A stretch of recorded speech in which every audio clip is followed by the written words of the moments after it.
نفس عدد ما وسعه علم الله.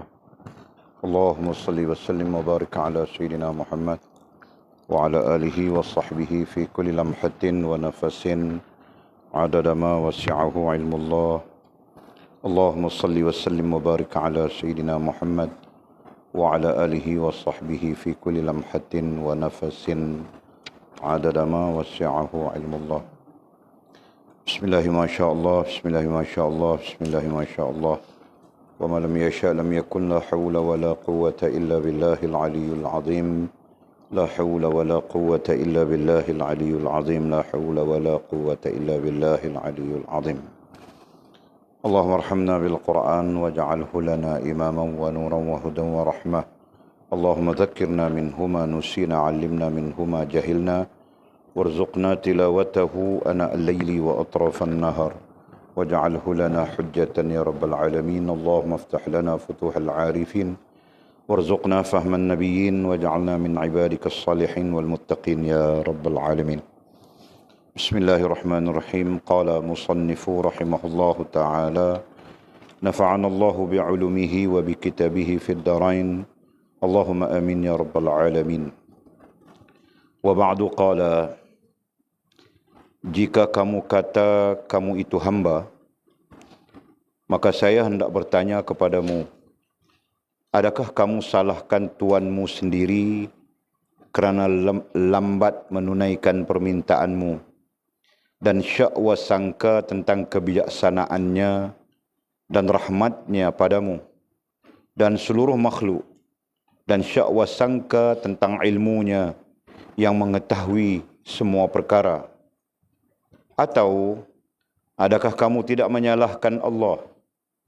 Jika kamu tidak menyalahkannya dan mengakui kebijaksanaannya dalam melambatkan penerimaan doa kamu itu, maka wajiblah kamu bersyukur kepadanya kerana dia telah membuat aturan yang sebaik-baiknya untukmu dan memberi faedah kepada kamu dan menjauhkan dari mudarat. Jika kamu menyalahi Tuhan dalam hal ini, maka kamu adalah seorang kafir sebab kamu menyalahi dia, dan dengan itu kamu menganggap Allah itu tidak adil, padahal dia maha adil dan tidak sekali-kali menzalimi hambanya. Mustahil ia zalim. Maha suci ia dari sifat-sifat kecelaan. Ketahuilah, dia itu Tuhanmu yang memiliki segala-galanya. Dia mengontrol segala-galanya. Dia melakukan apa sahaja yang dikehendakinya. Oleh itu, istilah tidak adil atau zalim tidak terpakai kepada Allah. Orang yang zalim itu ialah orang yang mengganggu kepunyaan orang lain tanpa keizinannya. Mungkin kamu sendiri yang zalim, bukan Allah yang zalim. Dengan yang demikian itu, janganlah kamu menyalahinya dalam lakuannya yang terzahir melalui kamu, meskipun itu tidak kamu sukai dan tidak sesuai dengan kehendak kamu, dan meskipun pada zahirnya membahayakan kamu, maka wajiblah kamu bersyukur, bersabar dan redha dengan Allah, dan janganlah kamu merungut dan menyalahi dia, kerana itu mungkin akan menyelewengkan kamu dari jalan Allah. Wajiblah kamu mengekalkan sembahyang dengan ikhlas dan baik sehingga terhadap Allah, dan baik sangka terhadap Allah, dan percaya kepada janji-janjinya, dan mentauhidkannya dan menjauhkan larangannya, dan membuat suruhannya, dan bersikap seperti orang mati pada masa dia memanifestasikan takdirnya terhadap kamu dan lakuannya terhadap kamu. Jadi alhamdulillah, kita sambung lagi pengajian kita kemarin melampaui syarahan ke-64. Kita 65 kemarin masuk sudah. Dan kita berbincang tentang apa ya? Tentang Allah Subhanahu wa taala lambat mengkabulkan doa kita. Nah, itu yang kita bincang kemarin. Ya. Dalam konsep pertanyaan Ya. Kita bertanya diri kita, apa mungkin nanti kita pun berkeadaan seperti itu. Misalnya, ya, bertanya-tanya kenapa Allah tidak memperkenankan doa kita, sedangkan Dia menyuruh kita meminta kepada Dia, tidak meminta kepada yang lain. Nah, apabila kita meminta kepada Dia, Dia tidak menunaikan ataupun melambatkan permintaan kita. Nah, nanti datang dalam hati dan perasaan kita sangka buruk kepada Allah Subhanahu wa taala, merungut-rungut dan tidak berpuas hati. Itu kan? Nah, itu semua merupakan sebahagian daripada buruknya adab, ya, buruknya adab kita terhadap Allah Subhanahu wa taala. Ya, sebahagian daripada buruk adab yang perlu kita lihat, perlu kita perhatikan, perlu kita fahami secara sesuai dengan kerohaniannya, secara halus, supaya kita tidak nantinya tidak buruk adab dengan Allah Subhanahu wa taala pada keadaan apapun. Ya, mudah-mudahan, amin ya rabbal alamin. Nah, hari ini kita sambung lagi, ya. Sambung kepada persoalan yang mungkin, kita katakan mungkin, semalam pun kita sebut mungkin, persoalan yang mungkin nantinya tercetus di fikiran kita, tercetus di rasa dan perasaan kita. Nah, mursyid kita Maulana Abdul Qadir Jailani rahimahullah ta'ala memberikan jawapan secara ilmiah, ya. Jawapan secara ilmiah yang sesuai dengan ruhaniyah. Atau dalam arti kata yang lain, jawapan secara ruhaniyah. Kenapa, ya, kita tidak boleh merungut? Kenapa kita tidak boleh, tidak patut untuk mempersoalkan, ya, kenapa Allah Subhanahu wa taala melambat atau lambat memperkenankan doa kita? Ya, tidak patut untuk mempersoalkan. Nah, apalagi merungut-rungut. Nah, itu. Jadi kata musannif rahimahullah taala, kemarin dia bercakap, ulang saja, inilah jawaban saya kepadamu. Adakah kamu orang bebas atau si hamba? Nah, adakah kamu orang bebas, orang yang merdeka? Yang bebas ai merdeka atau si hamba. Merdeka juga ada artinya, kan? Nah, apa artinya merdeka? Pas. Nah, kau tengok orang, setiap boleh tanya kau tengok orang. Nah, merdeka itu apa? Nah, hamba itu apa?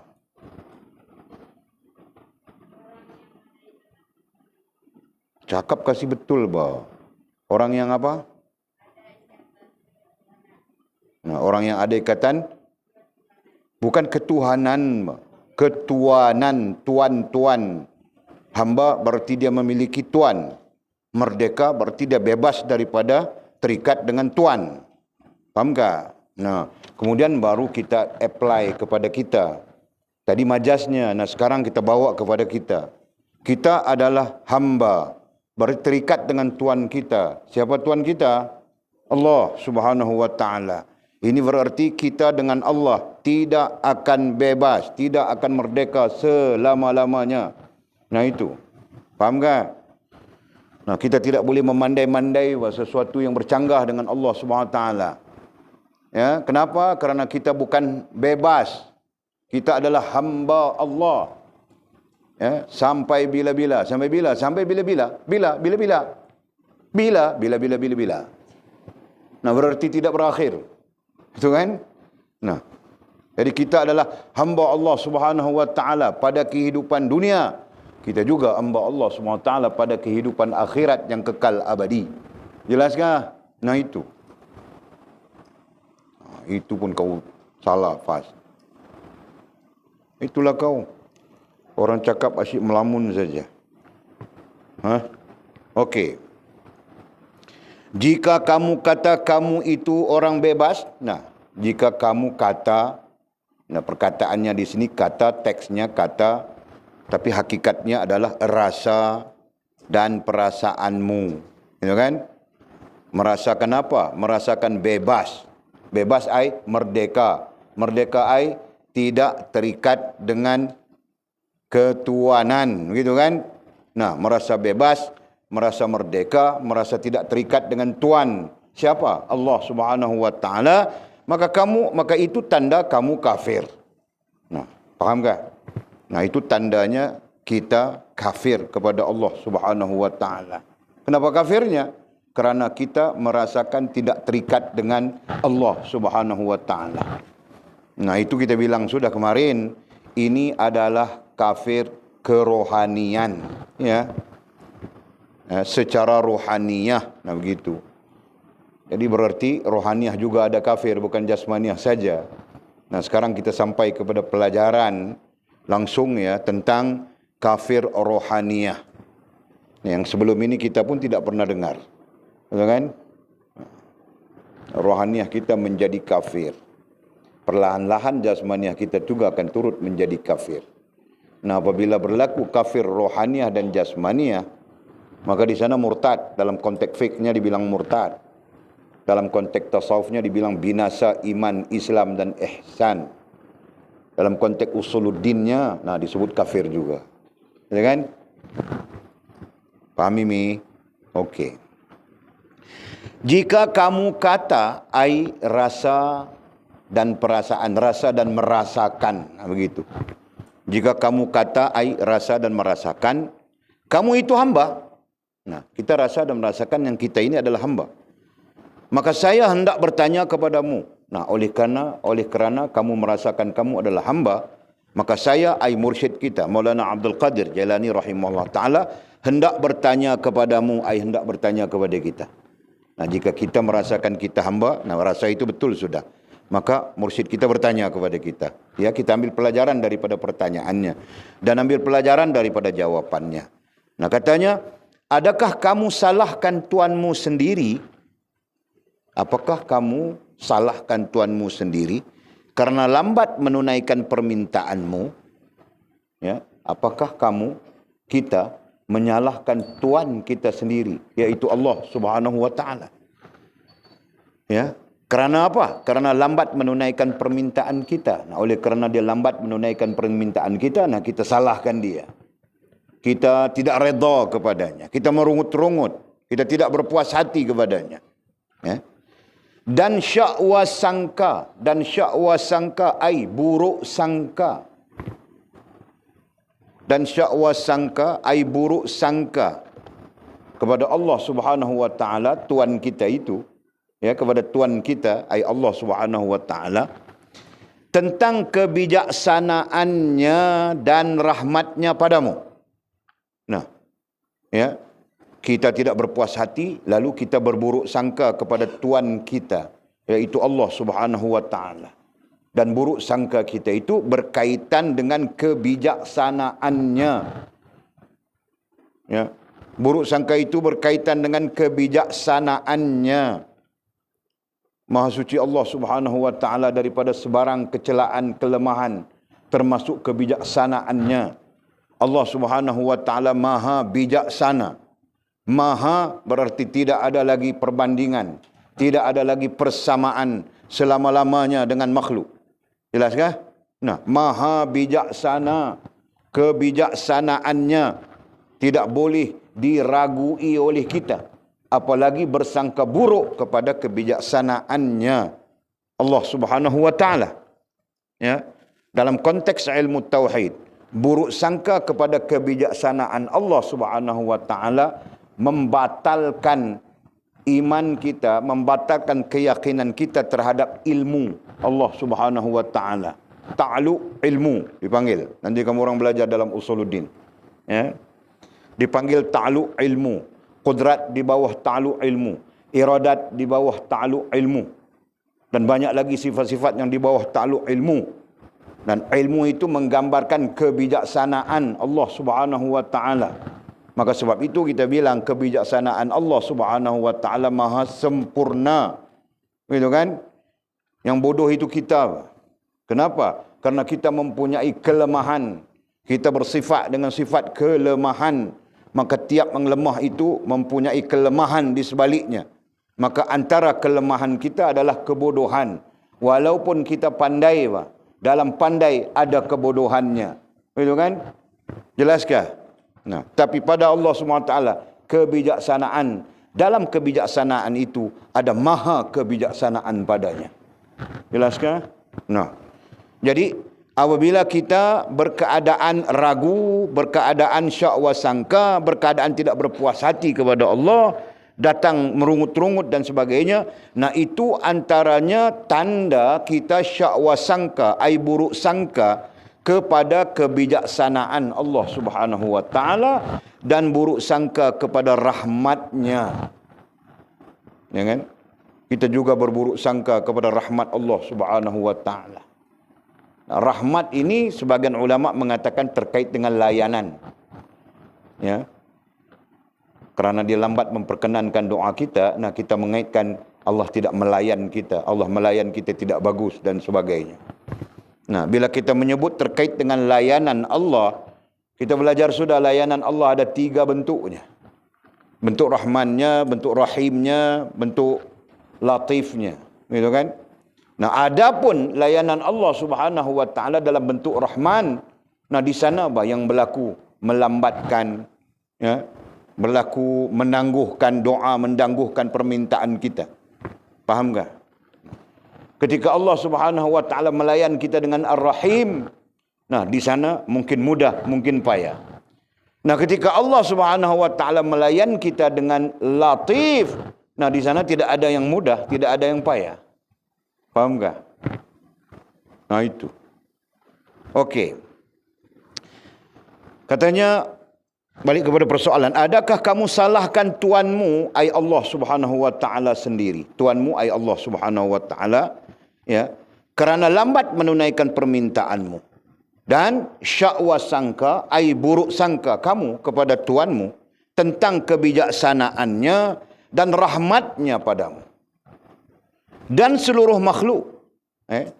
Rahmatnya padamu dan seluruh makhluk. Bukan rahmat pada kita saja, bahkan pada seluruh makhluk. Nah itu. Dan syak wa sangka tentang ilmunya. Selanjutnya kita syak wa sangka tentang ilmunya, ilmu Allah Subhanahu wa taala. Nah, boleh sebutkan dulu tadi.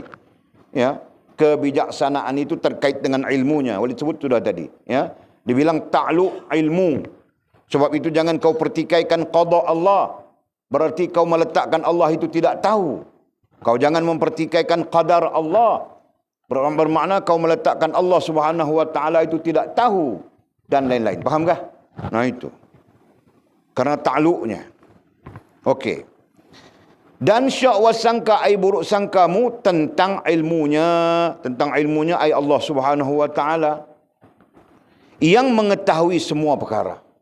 Di mana Allah Subhanahu wa taala dengan ilmunya itu mengetahui semua perkara. Nah, Allah tahu apa yang kita tidak tahu. Ya. Kita mau lori, kita mau kapal terbang, kita mau beli F-fighter, kita mau beli itu, mau beli ini. Tapi Allah Subhanahu wa taala yang Maha tahu baik buruknya tepat kepada kita, mudarat manfaatnya kepada kita. Faham tak? Nah itu. Jelas? Nampakkah? Nah, kita sendiri pun tidak tahu. Pakai telefon baru iPhone, tiba-tiba terbakar telinga kita.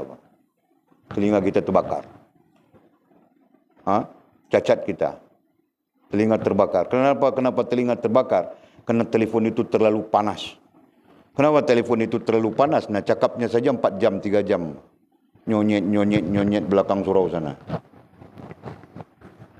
Tahu tak? Sembang.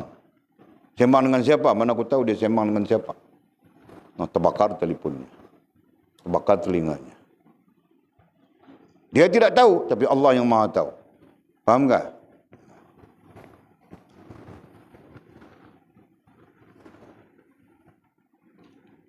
Okey.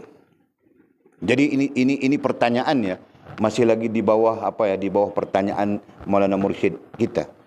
Nah, pertanyaan itu kita anggap saja bertanya kepada kita, ya. Kita anggap saja bertanya kepada kita dan kita juga mencari solusi, kita juga mencari jawapan. Apa jawapannya? Nah, dia sendiri akan memberi jawapan. Lalu katanya, atau adakah kamu tidak menyalahkan Allah?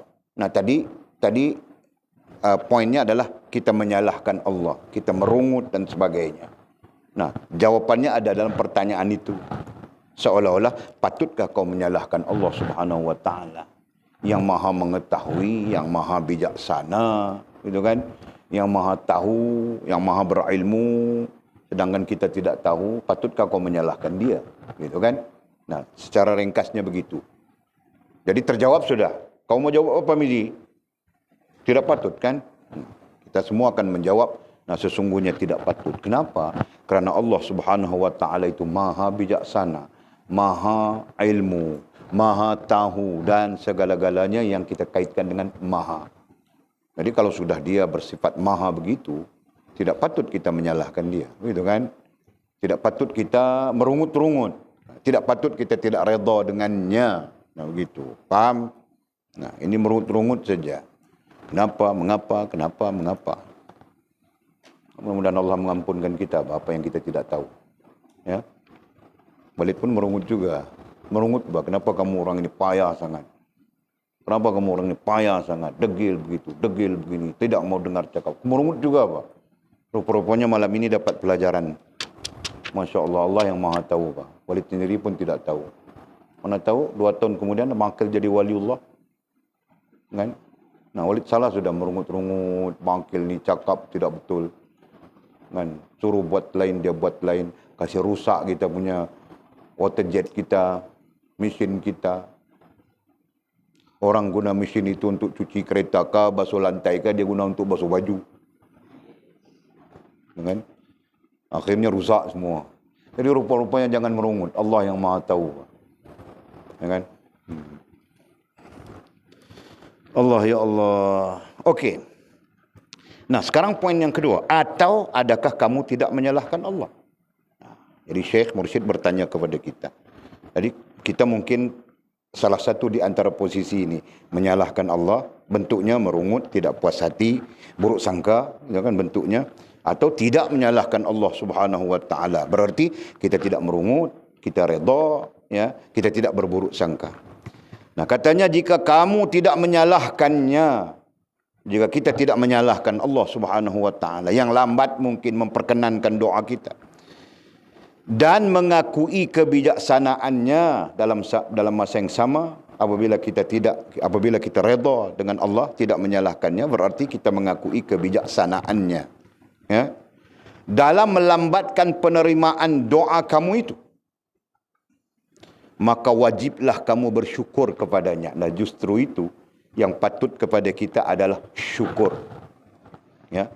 Yang patut kepada kita adalah syukur. Yang wajar kepada kita adalah bersyukur kepadanya, bersyukur kepada Allah Subhanahu wa taala. Nah, tolong jawab sekejap, Fas. Bersyukur kepada Allah Subhanahu wa taala itu bagaimana?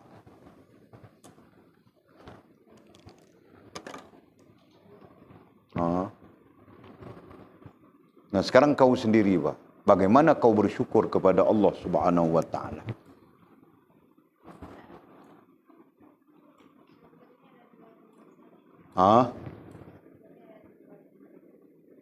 Apa? Contohnya ada 2. Nah, Walid bertanya, bagaimana kau bersyukur kepada Allah? Nah, jawapannya, begini cara saya bersyukur kepada Allah. Nah, begitu. Bagaimana?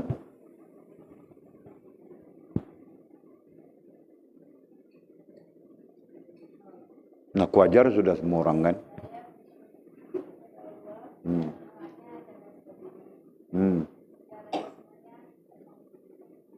Okey, Pak. Sekurang-kurangnya dasar itu sudah kau pahami sudah. Nah, saya bersyukur kepada Allah SWT secara rohaniahnya dengan sedar diri. Bilangnya begitu, betul kan? Nah, secara jasmaniahnya saya melafazkan syukur, Pak. Alhamdulillah, alhamdulillah, berterima kasih saya kepada Allah SWT. Nah, sekurang-kurangnya itu dasarnya jelas sudah. Betul kan? Nah, tinggal lagi sedar diri itu. Betul?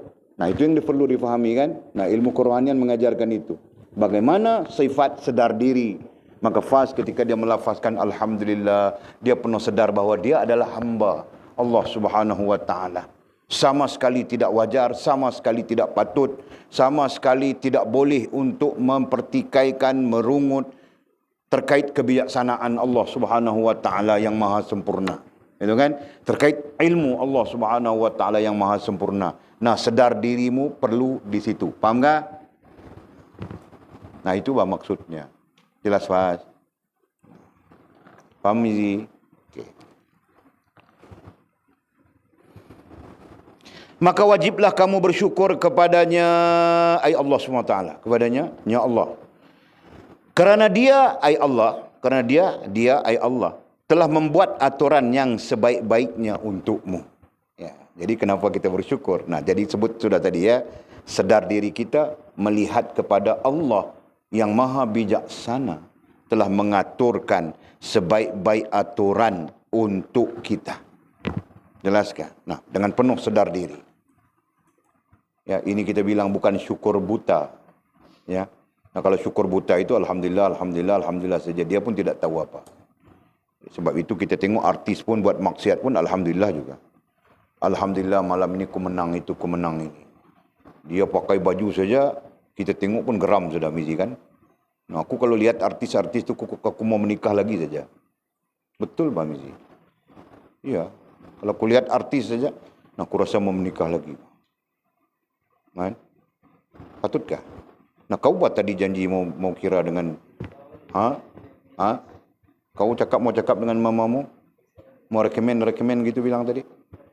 Lupa. Atau kau takut tidak dapat makan nasi?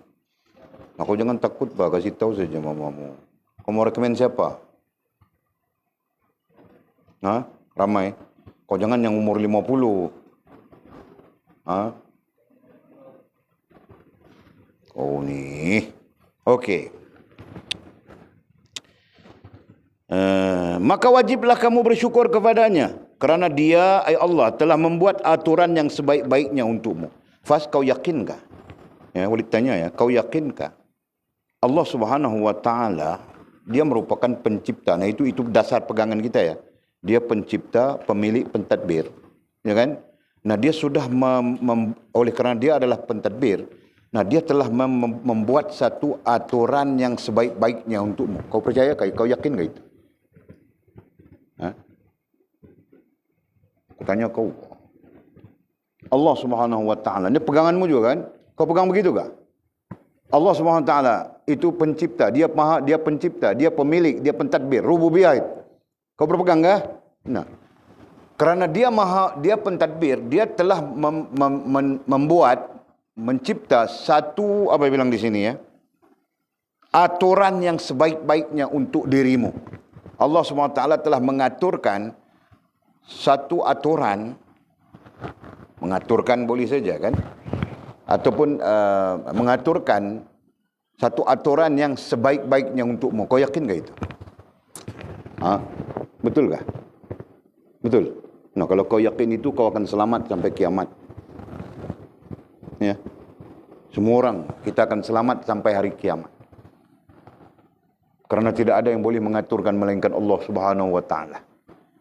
Sama saja, tidak ada yang boleh menciptakan, tidak ada yang boleh memiliki, tidak ada yang boleh mentadbir melainkan Allah Subhanahu wa taala. Jelas?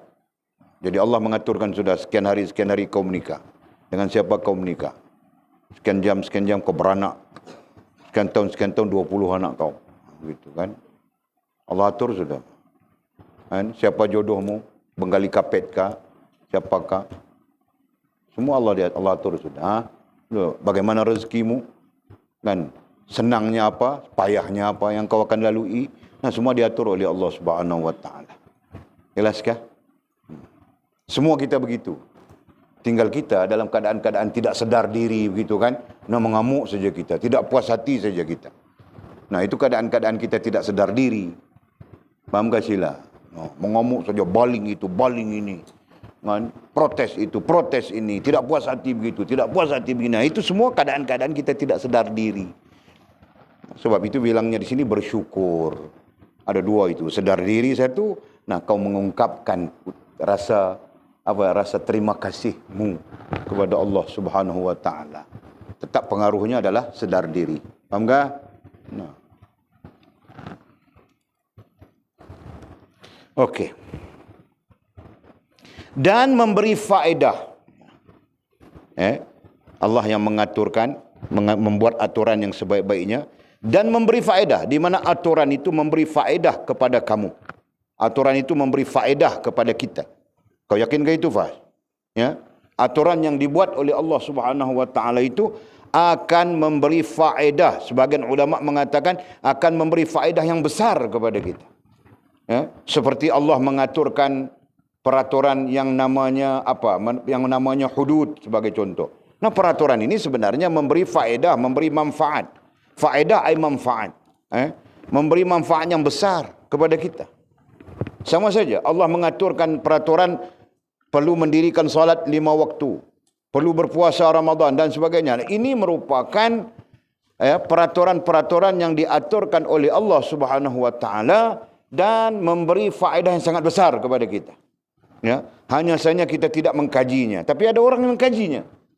Ada orang yang mengkaji tentang salat. Apa faedah salat kepada kesihatan? Nah, ada orang buat kajian. Ada satu profesor daripada Jepun. Nah, dia buat kajian. I'tidalnya, rukuknya, sujudnya, itu kan, tahiyatnya. Semua ini, semua gerakan-gerakan ini memberi faedah yang besar kepada kesihatan. Nah, mereka buat kajian, ada dapatannya.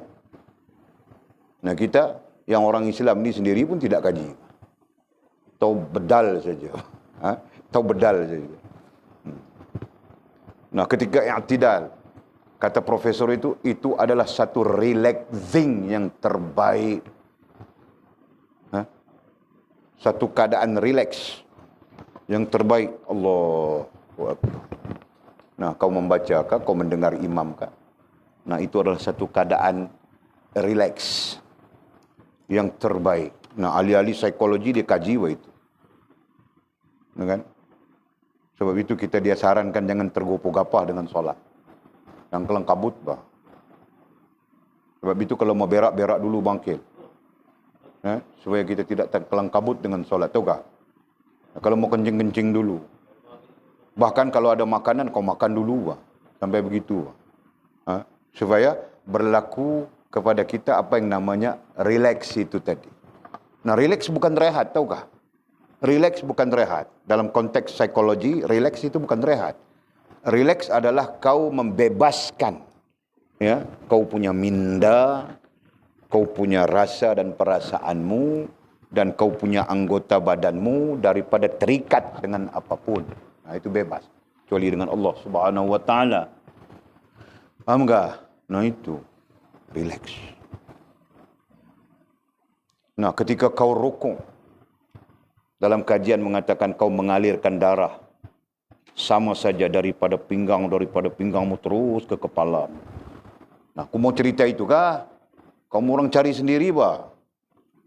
Ya kan? Belajar sendiri bah itu nanti. Cari kajiannya, baca. Cerita saja, sampai sujud dan sebagainya. Semuanya ada pengaruh besar kepada kesihatan. Nah, puasa. Ada kajiannya.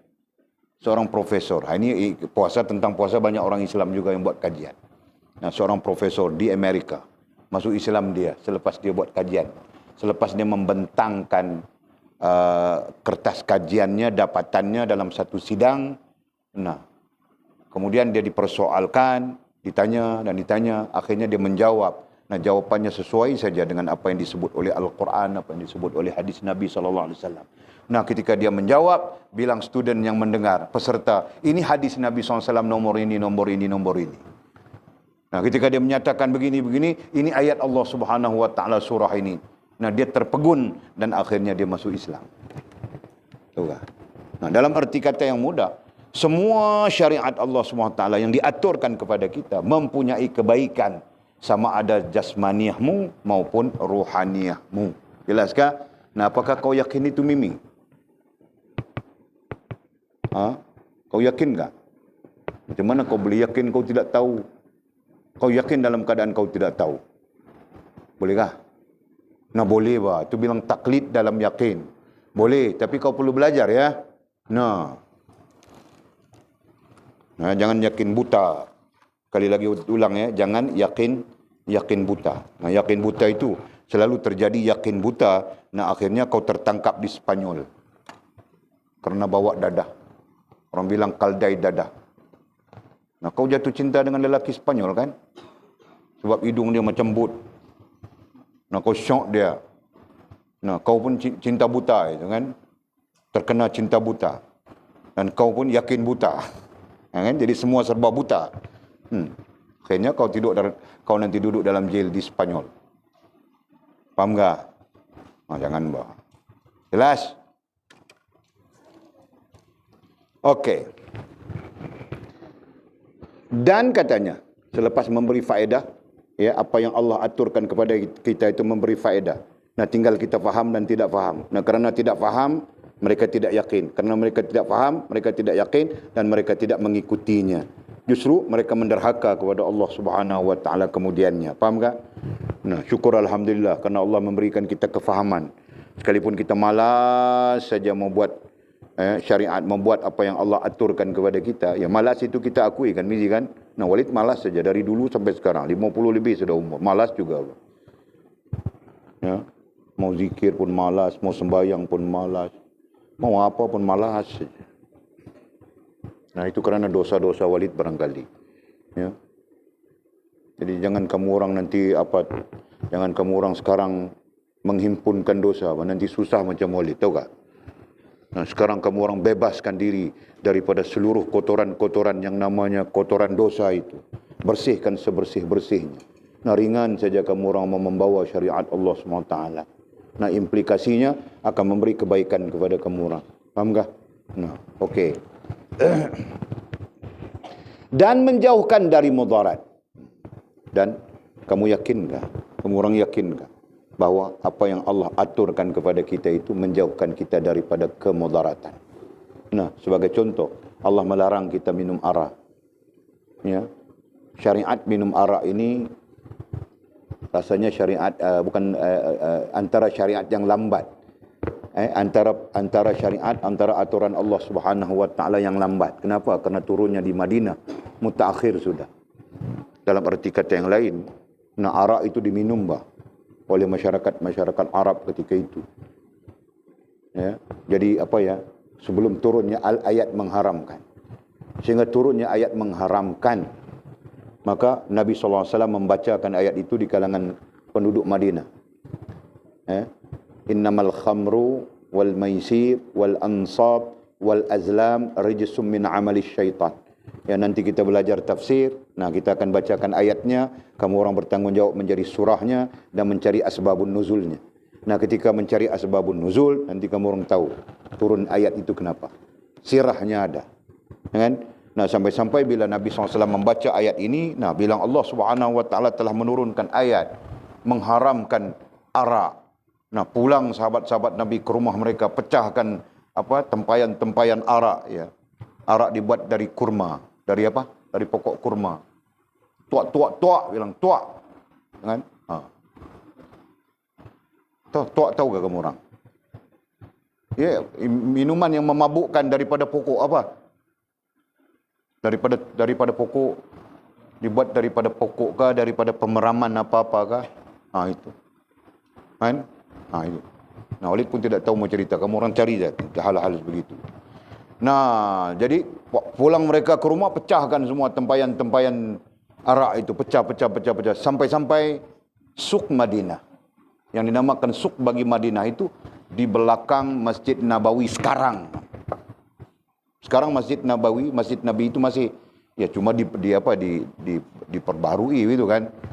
Renovation sampai besar. Nah, di mihrab Nabi, belakang mihrab Nabi itu kira-kira dalam 100 meter. Nah, itulah suk baginda Nabi. Suk Madinah ketika itu. Banjir suk itu. Parit-parit dipenuhi dengan air. Dengan air arak itu. Nah, kerana mereka beriman kepada Allah SWT. Turun saja. Nah, kami taat. Sami'na wa ata'na. Kami dengar dan kami taat. Nah, pecah mereka. Buang semua yang namanya arak. Faham tak? Nah, berarti sebelumnya mereka mungkin meminum. Ada yang minum arak, gitu kan? Karena tidak diharamkan. Nah, begitu. Okey, kenapa Allah Subhanahu wa taala mengharamkan arak? Nah, rupa-rupanya arak ini kemudaratannya besar. Nah, itu contoh ya. Setiap yang Allah Subhanahu wa taala, setiap peraturan Allah Subhanahu wa taala akan memberi manfaat dan akan melepaskan kita daripada mudarat. Nah, itu. Nah, sebagai contoh, arak kita sebutkan tadi. Nah, berapa banyak keluarga yang berpecah kerana arak. Kan? Berapa banyak keluarga yang susah kehidupannya kerana arak. Macam-macam. Kan? baru-baru ini 2 bulan lepas kan ada kempen pengharaman arak di negeri Kedah. Lepas tu dia orang interview bang. Cina, Siam, India. Nah, daripada interview itu, kalau interview lelaki, nah mungkin respondennya cenderung kepada minum arak orang lelaki. Kan? Oh, itu tak ada kalau kita kepala pun tak ada syoknya, itu India. Tapi bila di interview isteri-isteri mereka, nah bagus, ini arak bagus, kasih coba. Apa pasal anti cakap itu macam? Dia balik rumah punya jam, mabuk, pukul semua. Anak, isteri semua pukul semua. Dia cerita begitu dalam video itu. Boleh dengar 2-3 video. Ya kan? Dan kesimpulannya majoritinya adalah menyetujui supaya arak diharamkan. Nah, itu di kalangan orang bukan Islam. Faham tak? Nah, kenapa? Karena mereka melihat kemudaratannya. Padahal Allah SWT sendiri mengharamkan arak itu. Jelas kan? Jadi kita yakinkah setiap aturan Allah SWT, aturan yang bersabit dengan agama, ada suruh ada larang. Yang Allah suruh memberi manfaat, yang Allah larang itu mencegah kemudaratan. Nah, kita yakinkah itu? Yakinkah? Kau yakin kah, Lina? Kau yakinkah? Betul kau yakin? Nah, kalau masih belajar lagi, tidak tahu mau yakin macam mana. Nah, yakin saja dulu. Kan? Kurang-kurangnya kalau kau mati besok, kau mati dalam keyakinan. Kan? Kau mati dalam keyakinan bahawa syariat Allah SWT, peraturan Allah SWT ini sangat baik. Ya, mencegah kemudaratan dan mengundang kemanfaatan. Nah, sekurang-kurangnya begitu. Jangan ini mubasyarah saja, kita dengar semua orang tentang itu. Nah, oleh takut kau nanti pulang kampung kau pun minum apa itu hau sama pening. Jangan. Okey.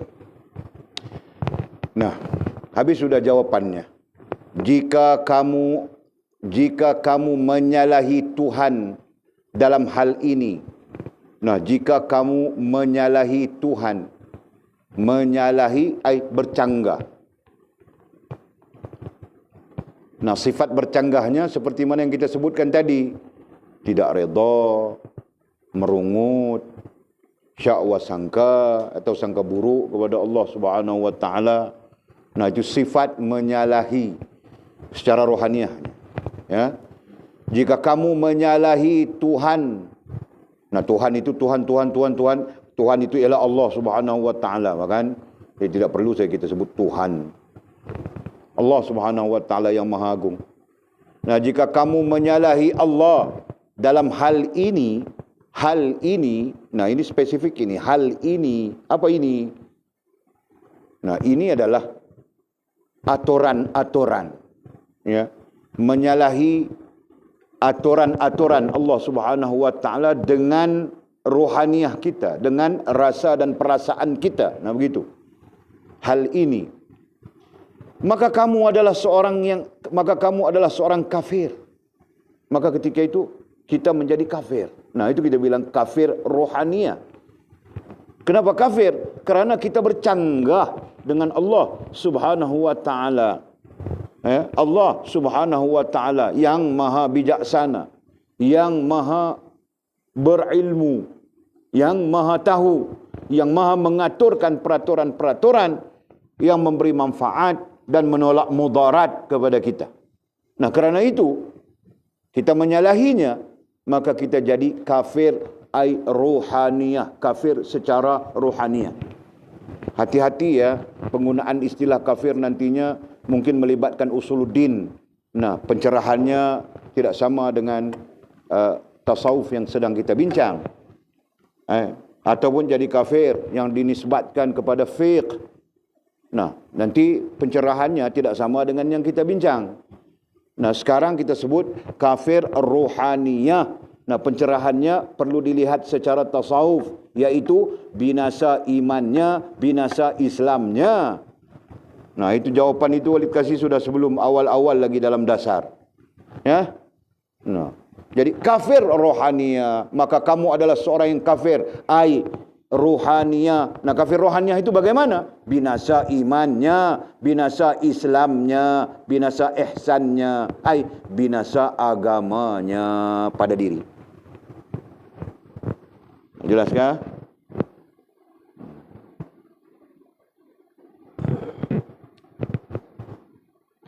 Kenapa? Sebab katanya, sebab kamu menyalahi dia. Nah, kenapa jadi kafir rohaniah? Sebab kamu menyalahi dia, menyalahi air bercanggah, menyalahi air bercanggah, yakni dengan rohaniahmu. Itu dhabit pencerahan. Maka kamu adalah seorang yang kafir rohaniah, kafir rohaniah, sebab kamu menyalahi air bercanggah secara rohaniahnya dengan dia, dengan Allah SWT. Dia Allah.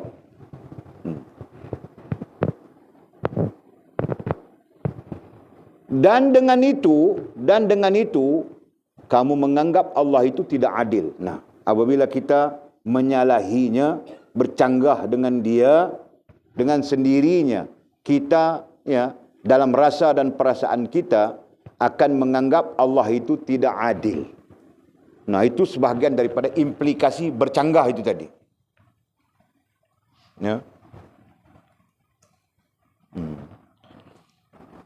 Kamu menganggap Allah itu tidak adil, padahal dia maha adil. Padahal Allah itu maha adil.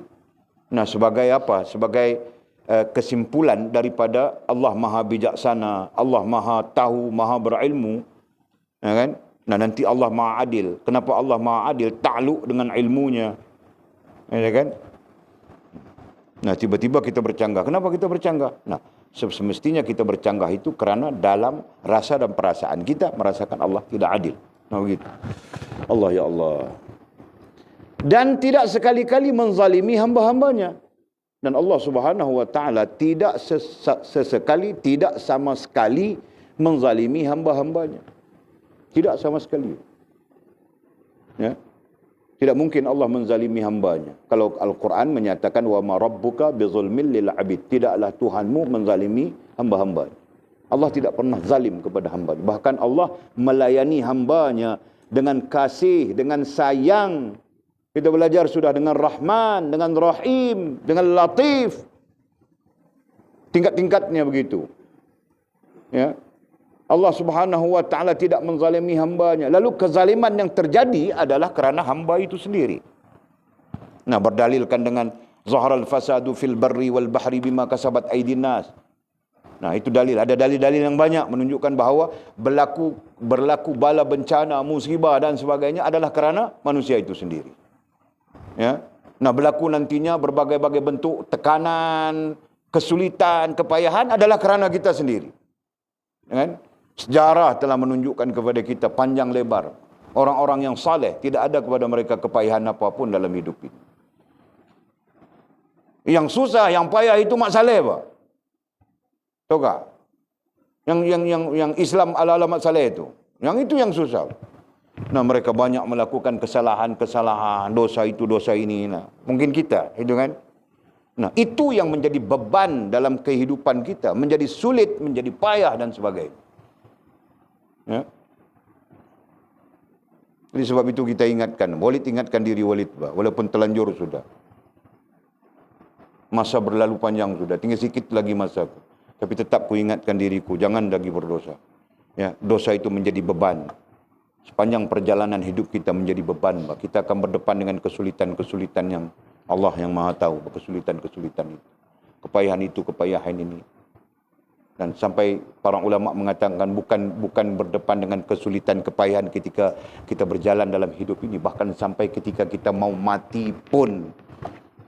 Nah, dosa-dosa kita akan mempengaruhi kita. Tahu tak? Nah, ketika mau mati. Baca saja tafsirnya, ayatnya idza balagatil hulqum. Itu ayatnya. Antum ina idzin tanzurun. Nah, mu'jam Quran tidak datang. Datang terus kita tangkap ayatnya saja. Idza balaghatil hulqum, tatkala nyawamu berada di halqum. Nah, halqum bilang, orang lelaki halqum, kami perempuan tidak ada halqum, berarti nyawa tidak datang di sini. Nah, jangan kau tafsir ikut sendiri. Halqum itu berarti antara mulutmu dengan tenggorokanmu. Ada ulama mengatakan halqum itu adalah tempat terhenti ataupun tempat berhentinya pernafasanmu. Macam-macam tafsiran. Ya kan? Idza balaghatil hulqum, dan tak kala sampailah di halqum, apa? Nyawamu. Antum, kamu sekalian, hina idin tanzurun, akan memandang melihat. Tanzurun dengan memandang melihat. Ku seru namamu muncul jua.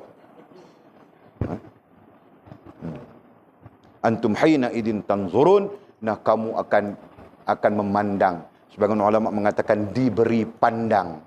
Ya. Maksud diberi pandang itu apa? Nah, kau lihat sejak daripada kau mungkin lahir sampai kepada kau mau mati ketika itu, kau lihat semuanya apa yang kau lakukan. Nah, sebab itu bangkil ku bilang, jangan bangkil, jangan, ku bilang, selalu ku bilang jangan. Nah, tahukah? Nah, kau faham sudah sekarang kenapa ku bilang jangan. Jangan lama-lama dalam bilik air, ku bilang. Nah, kau faham sudahkah? Nah, betul kan? Jangan lama-lama dalam bilik air, membazir saja airnya. Berdosa itu, tahukah? Nah, membazir air, membazir sabun, membazir ubat gigi. Nah, itu. Kemudian Ekal bilang, berdosa dalam diam. Dia yang bilang ku itu, aku tidak tahu itu. Nah, aku bilang jangan itu, jangan ini, jangan ini. Banyak jangan aku bilang. Betul kan, misi kan? Nah, semuanya kenapa? Supaya kita tidak membawa beban itu dalam perjalanan hidup kita ini. Betul kan? Dan nantinya mau mati. Ketika mau mati itu, antum hina idin tanzurun. Kamu akan dipandangkan, kamu akan diperlihatkan, dan kau akan nampak apa?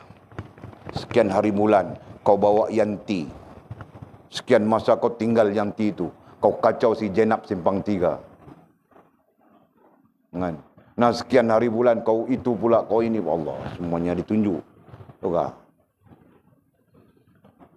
Nah, itu orang lelaki saja kan? Nah, perempuan pun sama saja, Pak.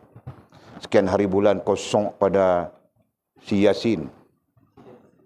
2 bulan kemudian kau song pula kepada si siapa? Si Karim Buncit itu. Karim Buncit. Kan? 2 bulan kemudian, nah, kau merapu-rapu pula dengan si apa namanya? Lupa sudah. Kan? Tahukah? Semuanya Allah SWT akan tunjuk. Nah, itu tunjuk yang kita ceritakan beratnya, payahnya kehidupan kita nantinya. Nah, justru kita minta ampun kepada Allah Subhanahu wa taala setiap hari, setiap masa. Mungkin hari-hari kita berdosa juga kan? Itu. Ya Allah, ampunkanlah kami. Ya, betul. Jadi kita beriman, kita meyakini bahawa Allah Subhanahu wa taala Maha Adil dan tidak sekali-kali menzalimi hambanya, tidak. Nah, kita yang menzalimi diri kita. Umur Walid 52 tahun, berarti berpuluh-puluh tahun ku zalimi diriku sendiri saja. Hidup. Tahu tak? Contohnya begitu. Allah. Mustahil ia zalim. Ya, mustahil. Mustahil itu bahasa Arab istihalah. Nah, menggambarkan tidak mungkin. Mustahil ay istihalah sebagai apa ya? Sebagai balaghah, sirah mubalaghahnya menggambarkan tidak mungkin, tidak patut, tidak wajar. Nah, begitu. Maha suci ia daripada sifat-sifat kecelaan. Nah, mustahil sudah kita jelas, itu bahasa usuluddin ya. Maha suci ia ay Allah Subhanahu wa taala, Tuhan kita, Rabb kita. Maha suci ia dari sifat-sifat kecelaan. Sifat-sifat kecelaan, cela, daripada perkataan cela. Cela adalah gambaran kepada kelemahan, ketidaksempurnaan. Nah, itu. Jadi Allah Subhanahu wa taala bersih daripada kelemahan, dan ketidaksempurnaan. Tidak ada pada zatnya kecelaan dan ketidaksempurnaan. Tidak ada pada sifatnya kecelaan dan ketidaksempurnaan. Tidak ada pada af'alnya kecelaan dan ketidaksempurnaan. Nah, kesimpulannya maha sempurna. Zatnya, sifatnya, af'alnya. Subhanallah wa bihamdih. Subhanallahil azim. Astaghfirullah. Nah, habis sudah penjelasan. Jadi dalam jawapan musannif kita, mursyid kita, dalam soalannya ada jawapan. Dalam jawapannya ada hal yang menjadi ilmu kepada kita. Nah, pada prinsipnya itu ilmu tauhid kesemuanya. Ada kan? Kita belajar, sebab itu Walid pilih kitab ini menjadi kita punya kajian, kita punya dasar, kita punya daras, kita punya kajian. Ke dalam sana komplit sudah dengan isu-isu tauhidnya. Jelas.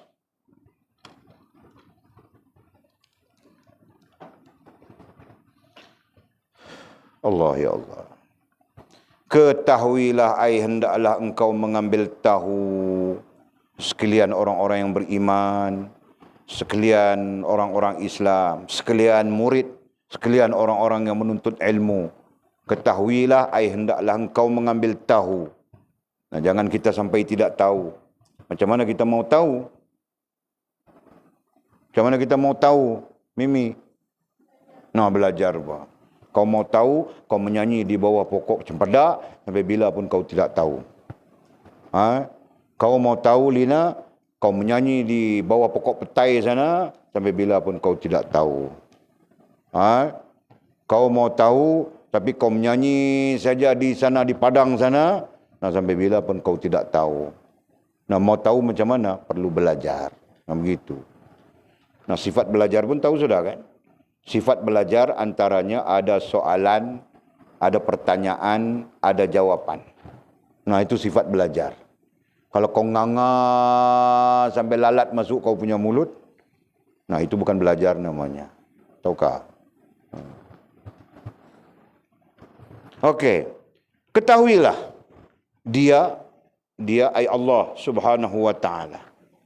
Itu Tuhanmu. Nah, ambil tahu itu ya. Allah Subhanahu wa taala adalah Tuhan kita. Adalah Rabb kita. Nah, justru dia Tuhan, justru dia Rabb yang memiliki segala-galanya. Ini khitab, ini keputusan muktamad.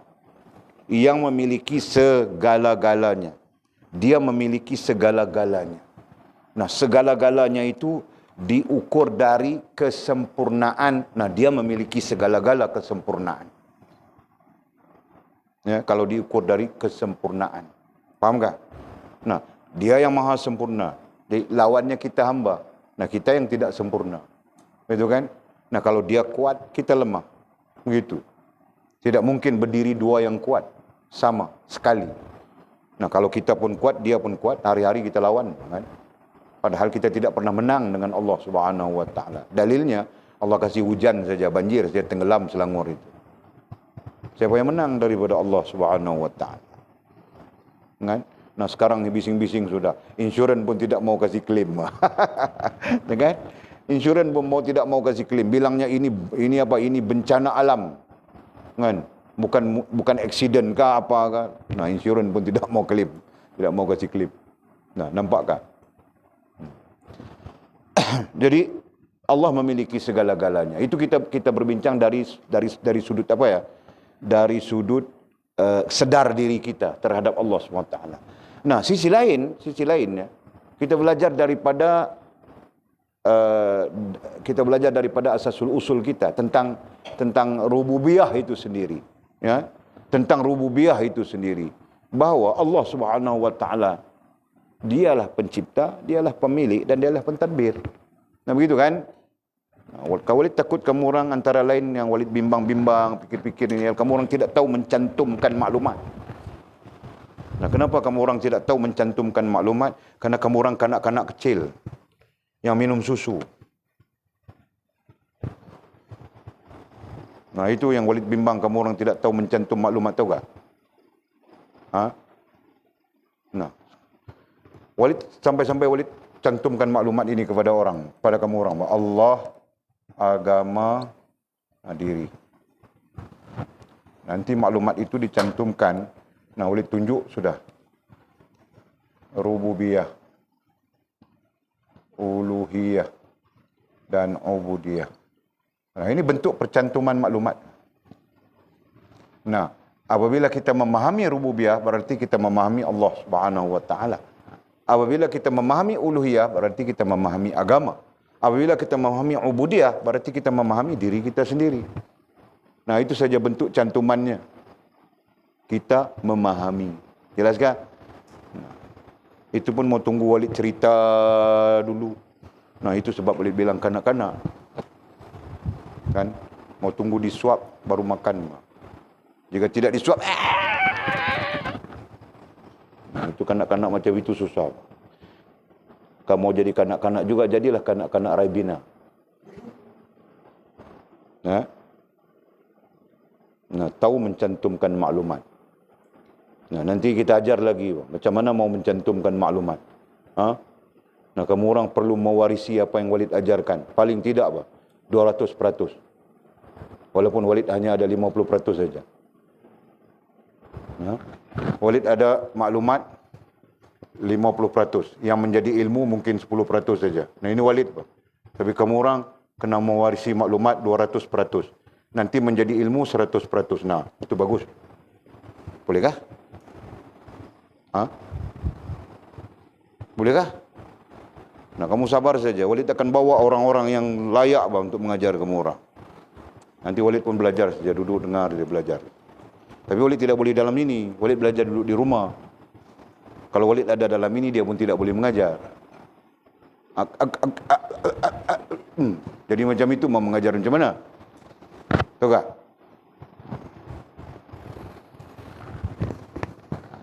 Nah, itu bentuk cantum. Nah, ini contoh. Nanti yang lain-lain sama saja. Setiap maklumat itu kita cantum. Nah, kita nampak perjalanannya. Kita nampak strukturnya. Diri kita sepatutnya berkembang bagaimana. Pemikiran kita bagaimana. Kita nampak semuanya. Nah, yang lain Al-Quran datang menuntun. Hadis datang menuntun kita. Selesai kan? Nah, jangan sampai tidak nampak apa, blur saja. Nampak game saja. Fire. Apa? Nah, aku sebut anak aku Anjung dia sangat ingat kalimat itu. Kadang-kadang dia sorang-sorang di kandang kami. Fire. Boleh ingat dia Anjung ni disembang dengan siapa? Rupanya dengan kambing. Disuruh kambing fire. Pening silap. Okey.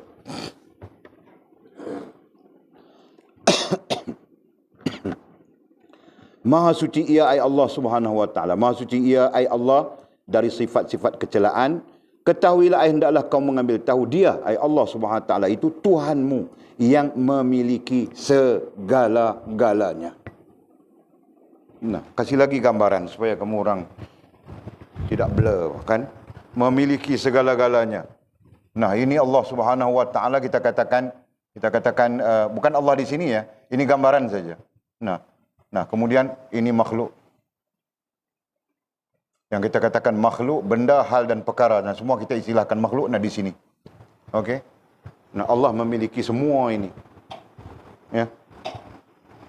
Nah, makhluk di sini kan, mungkin kita yang namanya kita di sini halus saja. Itu saya kita.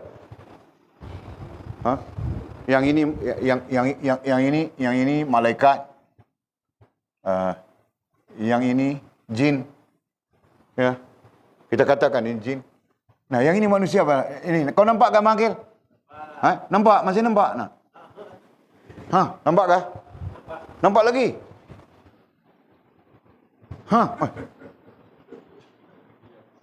Nampak kah? Nampak lagi? Berapa sudah? Begitu manusia. Begitu manusia. Yang namanya manusia berbanding makhluk lain yang namanya malaikat, yang nama jin ini manusia. Sampai tidak nampak. Kan? Berdasarkan kepada hadis, bertanya sahabat kepada Rasulullah SAW, macam mana kedudukan manusia dengan makhluk lain di dalam alam Allah Subhanahu wa taala. Nah, bilang malaikat, bilang Nabi SAW, Nabi pernah bertanya kepada malaikat soalan itu. Nabi bilang, aku pernah bertanya kepada Jibril.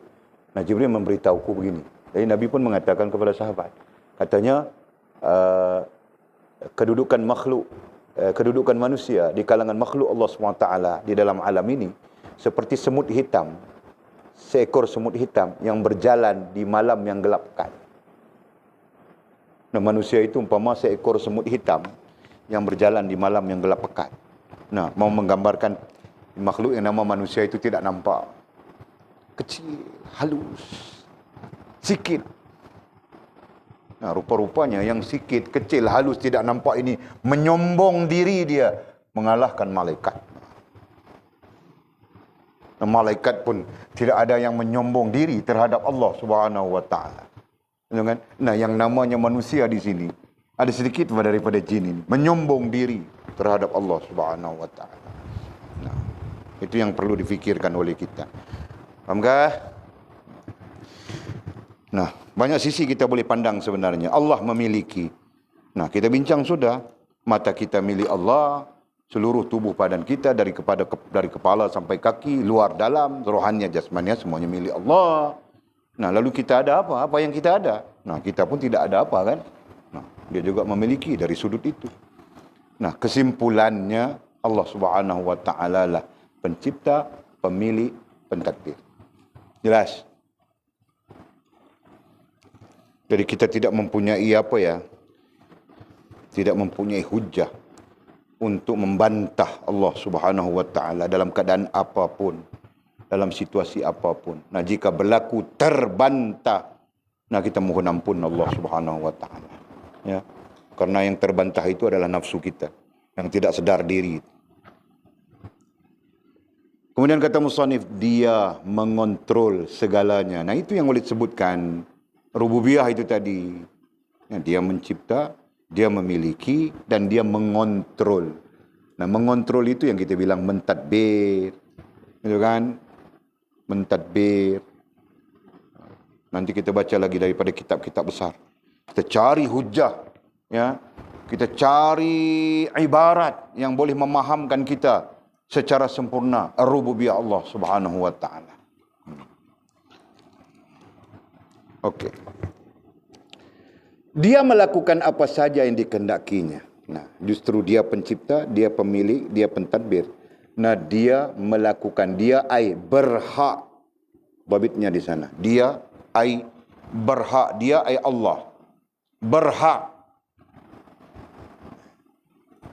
Nah, selalu orang bilang boleh. Ya, kita bilang berhak. Nah, itu lebih lebih tahqiq. Boleh berarti kebolehan, kepandaian gitu. Sedangkan berhak, nah itu haknya. Ya. Dia ai Allah berhak melakukan apa saja yang dikehendakinya. Nah, apa saja yang dia kehendaki dia berhak melakukannya. Dia mau kasih tsunami, nah itu haknya, tidak siapa boleh menghalang. Ya. Dia mau kasih yang Florida di Amerika itu yang banyak itu apa? Puting beliung, kan? Tornado. Nah, dia mau kasih tornado. Nah, jadi buat tornado, hancur buat semua. Dia angkat rumah sebiji-sebiji. Nah, terbang saja rumah. Kau ada dalam rumah itu betul. Kau pun terbang sama. Wah, kita sedang terbang. Syok kan terbang. Oke. Dia yang boleh buat, tidak siapa yang boleh buat. Nah, terakhir ni orang bincang tentang teknologi itu, teknologi ini pun tidak tahu. Ya, kalau boleh buat pun itu kehancuran untuk umat, kehancuran untuk manusia. Ya, seperti disebut oleh Nabi SAW. Ya. Dia yang melakukan apa saja yang dikehendakinya. Oleh itu, ini solusi. Oleh itu, istilah tidak adil atau zalim tidak terpakai kepada Allah. Tidak terpakai kepada Allah dengan maksud mudahnya. Jangan kau munculkan dalam fikiranmu. Jangan kau munculkan dalam rasa dan perasaanmu. Jangan kau munculkan menjadi bagian daripada tingkah lakumu. Nah, itu.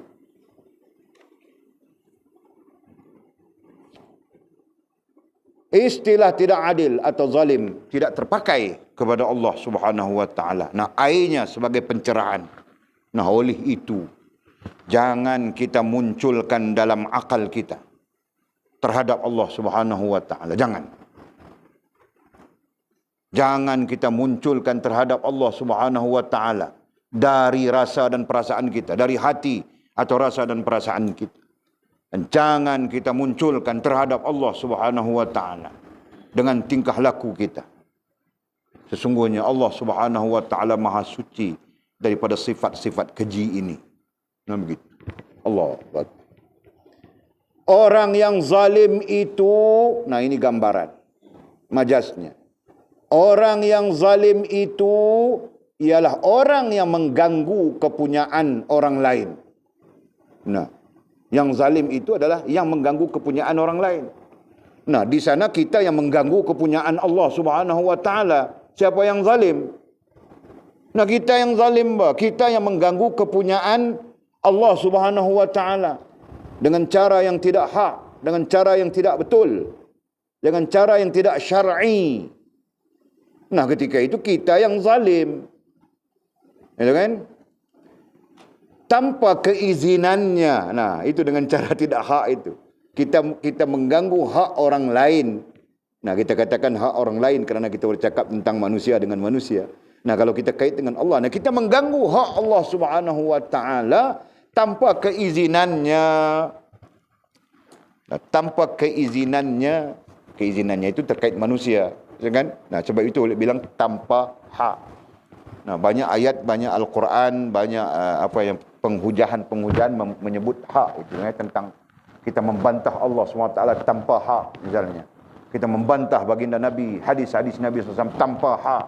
Kita membantah agama tanpa hak. Nah, hak itu merujuk kepada bagaimana ditetapkan oleh Allah Subhanahu wa taala. Begitu. Okey. Mungkin kamu sendiri yang zalim. Nah, di sana berarti kita sendiri yang zalim. Bukan Allah yang zalim. Nah, kita yang zalim. Kita zalim terhadap Allah, zalim terhadap, pertama kita zalim terhadap diri sendiri. Kedua, kita zalim terhadap agama. Nah, ketiga, kita zalim terhadap Allah Subhanahu wa taala. Nah, zalim terhadap Allah itu terjadi apabila munculnya dalam akal dan dalam hati kita buruk sangka kepada Allah Subhanahu wa taala. Nah, itu zalim terhadap Allah. Sudah semestinya struktur zalim kepada Allah itu berlaku dengan zalim diri kita sendiri dulu. Sebab itu dalam Quran Allah menyebut tentang zalim kepada diri sendiri. Ya. Jangan kita zalim pada diri sendiri. Kasihi diri, kasihankan diri kita, sayangi diri kita. Ya. Nah, mudah-mudahan kita mengasihi diri kita, kita menyayangi diri kita. Nah, perjalanan kita itu nanti betul sampai ke hadirat Allah Subhanahu wa taala dengan keredaannya, dengan keampunannya, ya, dengan rahmatnya. Amin ya rabbal alamin. Dan kemudian kata musannif, dengan yang demikian itu, wallahu a'lamu bis-shawabihi au kama qala. Jadi bila kita mengajar, bila kita belajar kitab tasawuf, nah dengan sendirinya kita belajar usuluddin, gitu kan? Belajar tauhid. Nanti kita tambahkan saja. Nah, Walid susah hati tentang fiqh fardhu ain ini. Selain daripada cik seorang, kita punya Ustaz Harun pun, dia pun kena kejutan COVID barangkali, ataupun dia mabuk dengan COVID barangkali, dia pun tidak datang lagi sampai sekarang. Boleh telefon tanya, dia bilang nanti, sabar, nanti sabar, sabar nanti. Nah, jadi Walid pun tidak boleh tanya apa. Kalau tanya, Walid perlu sabar dan nanti. Jadi, Walid perlu memikirkan satu pendekatan lain. InsyaAllah. Okey, ada pertanyaan kah? Nafas, kau mau tanya apa? Syarat mau jadi menantu, 148 kitab. Okey, alhamdulillah.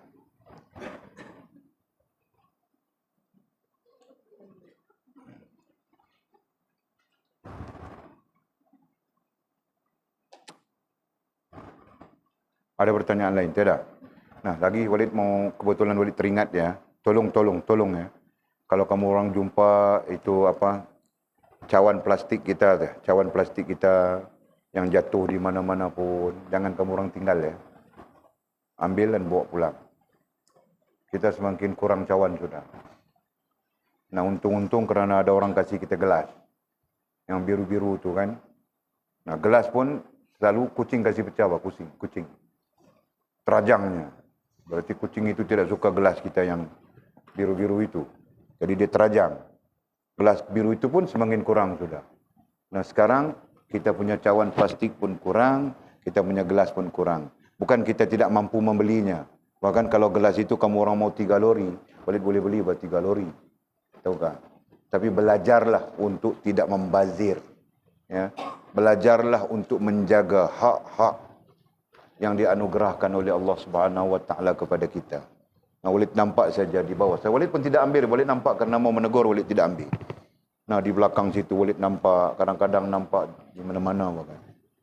Nah, itu adalah harta kita. Belajar menyayanginya. Okey? Fahamkah? Fahamkah semua orang? Nah, kalau bukan cawan pun apa saja yang menjadi harta kita bersama di sini. Jaga, ambil dan simpan. Fahamkah? Nah, jangan tidak jaga. Kan? Contohnya bilik air kita. Nah, kalau nampak dia dah satu macam, bersihkan. Ini harta kita bersama. Jangan kau cabut kepala paipnya kau makan. Banyak makanan lagi kau boleh makan. Kepala paipnya jangan kau cabut makan. Okey? Nah, itu contoh. Faham kah? So kita berhenti. Bismillahirrahmanirrahim. Alhamdulillahirabbil alamin wassalatu wassalamu ala asyrafil mursalin. Sayyidina wa maulana Muhammad wa ala alihi washabbihi ajma'in. اللهم افتح لنا فتوح العارفين وارزقنا فهم النبيين واجعلنا من عبادك الصالحين اللهم اهدنا الصراط المستقيم صراط الذين أنعم الله من النبيين والصديقين والشهداء والصالحين اللهم ربنا افتح بيننا وبين قومنا بالحق وأنت خير الفاتحين اللهم أعنا على ذكرك وشكرك وحسن عبادتك اللهم فقهنا في الدين وعلمنا التأويل اللهم فقهنا في الدين وعلمنا التأويل اللهم فقهنا في الدين وعلمنا التأويل وصلى الله على سيدنا محمد وعلى آله وصحبه وبارك وسلم والحمد لله رب العالمين تقبل الله منا ومنكم أقم الصلاة